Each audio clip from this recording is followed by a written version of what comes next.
dog. Were both found drowning in a lake, and you could only rescue one, because, well, that's never really been explained. Which pitiful creature would you condemn? Which of God's children would you save? And only when you're staggered back to shore would you be apprised of your unforgivable mistake.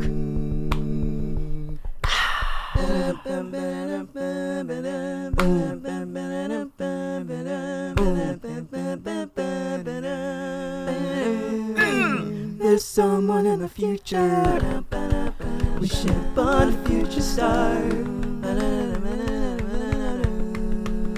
that they could travel back in time to precisely where you are. Sitting here bored, completed and senseless, wishing you were somewhere else. Some pointed brighter future, nostalgic story that we tell. I'm searching for three patterns in the noise. I'm paradolic, I'm seeing faces in the void, and in the void behind this face, the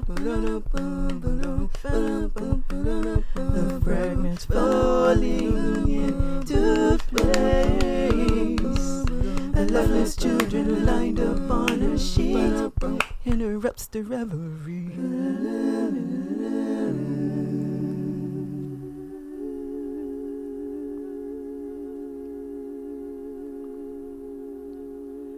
Suddenly it all seems very clear, like I'm in a frontier town tableau. Abandon hope, all ye who enter here. Time to come to terms with mankind's default mode. Our grand pronouncements rendered patently absurd, but just the gentle prodding of a biblious universe. So tell me, which pitiful creature would you condemn? Which of God's children would you save? That told me I'd never learn to swim. Always been a cat guy anyway. Hello, I am Jamilah, and as a cat guy myself, I am more than appreciative to be talking about Propagandy's cat guy for this episode of Unscripted Moments. The third song from the album, At Peace, Cat Guy, was also the second single released, accompanied by what is single-handedly the greatest music video of all time, directed by Randy Freakus. The song espouses the dark humor that is fairly common on many a Propagandy record. It also displays the not unsurprising pensiveness. Given that the band recorded the album sometime before the current state of socio-political affairs occurred, we cannot attribute the song to be a commentary on what is happening. That said, as long as capitalism, imperialism, patriarchy, and colonialism exist, any of these songs are going to span generations, regardless of when they were written. The very first line of Cat Guy poses a question that is purposefully incendiary. If baby Hitler and your family dog were both found drowning in a lake, and you could only rescue one. Based on whatever we've learned, there is an automatic understanding that Hitler is bad. So without thinking, many of us would respond, "Of course I would save the dog." What kind of question is that? The thing is, the moment we automatically answer this question, it shows we haven't actually listened to the question. How can we ascribe a moral position onto a being who is essentially a blank slate? Another thing I think about constantly is how easily we are accepting of information without questioning it. Despite knowing that, yes, Hitler and the political party he was the face of was bad, based on heavily documented research over the course of many years. The thing is, though, how many of us have actually studied or taken anything more than a cursory look at what's been researched? How can we securely have ideological struggle against it if we're not prepared with the tools to properly do so? Even if our position may be correct, Hitler equals bad, do we know why that position is correct? Are we thinking of this position from a purely moral one, or also a material one? One shouldn't get on a pedestal regarding, for example, a right-wing low information contingent if the places they receive information from are from the same capitalist sources, just on the other side of the spectrum. But I digress. When realizing what the question actually is, if you would save a baby that could eventually become a fascist dictator, or the family dog, which could potentially fatally attack a baby, you imagine you are presented with a moral quandary. You begin thinking about the sanctity of life. You think about who you value more in the moment. You think about who would be more advantageous to save.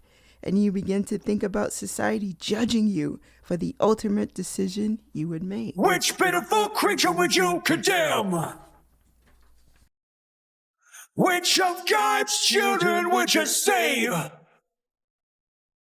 And only when you stagger back to shore will you be apprised of your unforgivable mistake. While your brain is rushing to make sense of the question, the first thing you need to do is realize the question itself is based on a false dilemma fallacy, or a what-if fallacy. This hypothetical question with the two extremes is not supposed to make sense, because baby Hitler is just that, a baby. There's someone in the future wishing upon a future star that they can travel back in time to precisely where you are. While there's a variation of possible interpretations, Cat Guy's ultimate theme, or one of the ultimate themes, seems to be, at least to me, calling to task the simultaneous moral posturing and helplessness of liberalism. Like with many of Propagandy's songs, I listen to Cat Guy from the position of an organizer. As many parts of the world are forming new political and economic alliances, and as strikes and protests are consistently popping up and popping off, I see so many people in the West feel tired and at a loss in terms of what to do. My response is always going to be organization and political education. As the Great Bad Religion lyric goes, the art torpor of our inaction will be our demise. What we do now informs us of what is going to come in the future. Yes, there were plenty of people who marched in the streets at the No Kings March. However, the objective of the organizers and many who were there was harm reduction. The focus was on a president, but not the system that enabled that president. Despite the ever-present existence of imperialism, settler colonialism, state violence, and several genocides, the rationalization continues that while it won't be perfect, it will be better with a Democrat under the guise of there being a bit more relative comfort. It's the phony brighter future we conjure up so as to have a bit of solace amidst the pain.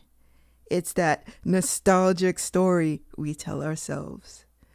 If one is only focused on changing the symptom and not dealing head-on with the source, it may be difficult to see the potential for substantial change, thereby making one feel, again, hopeless and aimless. There's so much access we have to technology, and yet people are bored. People are aimless. People are reactionary. People remain in local echo chambers as opposed to building international alliances. The generations who will follow us will look at us and will perhaps correctly assert that we've squandered our time and our talents. For all we know, that future star looking down at us may have been that baby you let die, based on your presupposition that they were evil, despite not knowing who they would become. But again, I digress. I'm searching for the patterns in the noise. I'm paranoid. I'm seeing faces in the void. I feel like this lyric is the crux of the song. It is the literal center. It is the combination of the material and the spiritual. It is the searching for peace amid encountering that blinding rage. As many of us are inundated with a vast array of technological amenities, it can become easy to lose sight of ourselves, whether it is the increasing number of applications on the devices we use, or whether it is the bevy of information we are exposed to daily. It can be difficult at times to decipher what is accurate and what isn't. And while I have not mentioned it specifically, the overarching subject which I think about is Palestine. Amid the cacophony of misinformation, which most people are receiving if they primarily look at mainstream sources, is a series of direct sources. Doctors, aid workers, conscientious objectors, and more specifically and importantly, the people of Gaza and the West Bank who are directly being attacked. And even among the barrage of misinformation, it is because of that misinformation you see patterns of truth more than seep in. There's only so many times you can repeatedly say the same things before people understand those things can be debunked and countered with audio-visual evidence.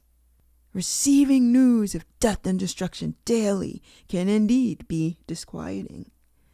One's reaction may be to disengage, to shut down, or wish for a return to normalcy.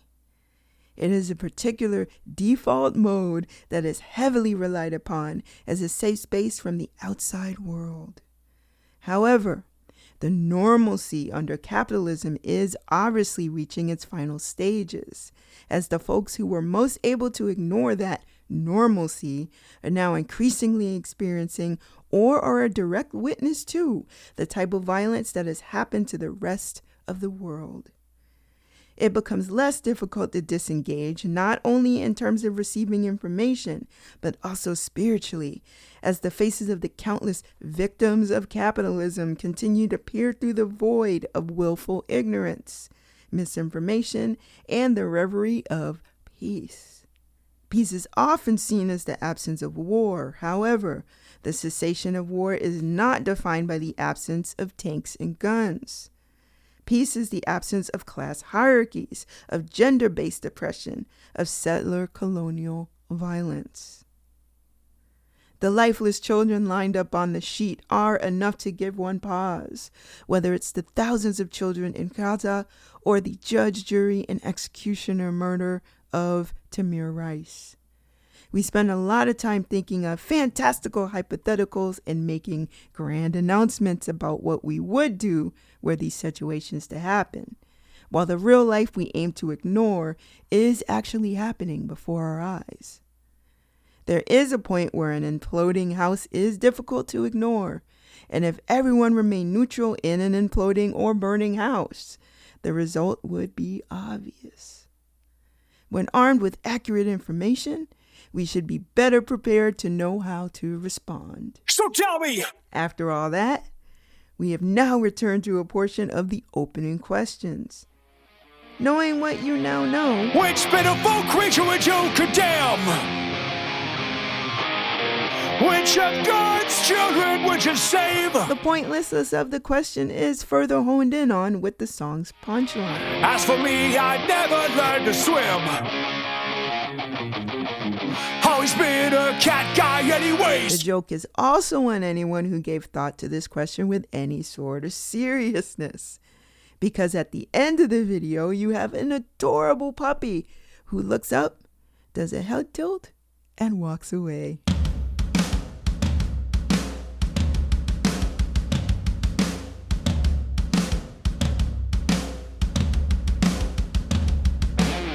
While the song does satirize the luxury of selective concern, it is by no means condescending. Like much of what appears on the album this song derives from, Cat Guy is self-reflective and contemplative. Many of us have experienced being immobilized by fear, creating hypothetical narratives so as to make ourselves feel better. Back to its spiritual elements, the song also carries great humility in what I feel is its ultimate message. We are but a tiny speck in an enormous universe. Our individual musings mean very little in the larger scheme of things if we are not working collectively to create the world we actually want to see.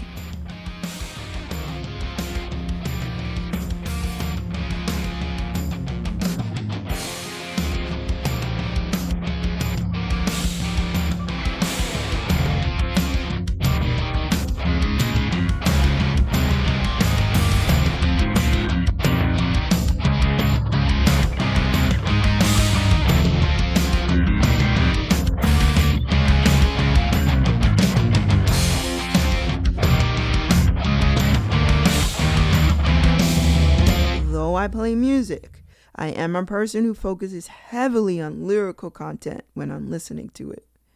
With that, I realize I haven't talked much about the musical component of the song. While my cover was more in the vein of F sharp minor, which I tend to default to since it is my favorite key in the whole world, Cat Guy is actually in F minor. It is a song that has made me both tear up and cry.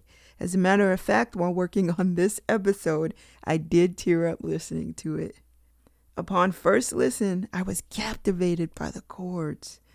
Upon second listen, as usual, I immediately began harmonizing. Upon further listenings, I continued to marvel at how phenomenal of a musicians Propagandhi truly are. They describe themselves, for all intents and purposes, as progressive thrash, but I feel like even that qualifier is limiting. Cat Guy certainly has thrash elements, but it's also got elements of prog and jazz fusion. Todd Kowalski leads me to wonder how anyone feels the bass holds no importance in a band. It is not simply an instrument to hold the bottom end. Kowalski is having a very crucial conversation with George Zamileski in Rhythm Section Commiseration before they join Chris Hanna as the vocal public messenger of said commiseration. Suddenly it all seems very clear, like I'm in a frontier town tableau. Abandon hope, all ye who enter here. Time to come to terms with mankind's default mode.